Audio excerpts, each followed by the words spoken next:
Synth Desk, Mach 2, kinda.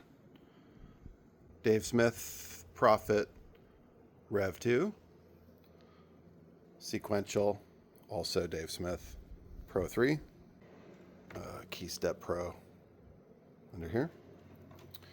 Keylab 61 is the main controller for everything, aside from the keyboards that have their own keys, because it's very easy to switch between MIDI channels, which correspond to all the different synths. And then this is kind of the main rack.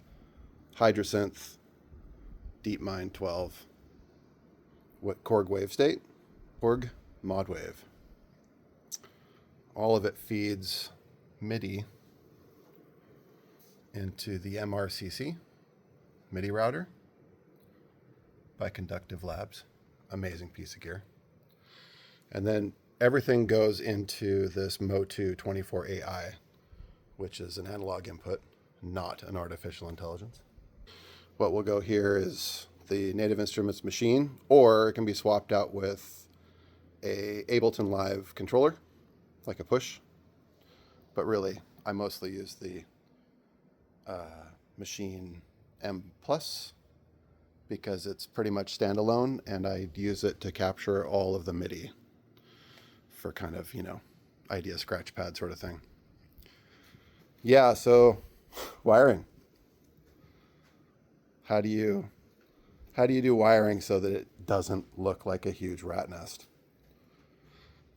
My thinking around it is, instead of coiling all these different cables that are different lengths up into different little, coils that are tucked away, I kind of let everything go loose.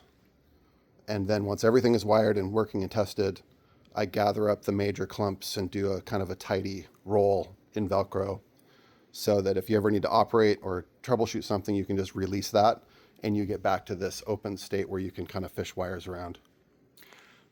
Honestly, I don't know a better way to do it other than to be super crazy and get the exact length wires that you need for everything. So yeah, that's the fun there. This is the little Synth Desk caddy, if you will. It's got the Roland Juno X and the Arturia Polybrute.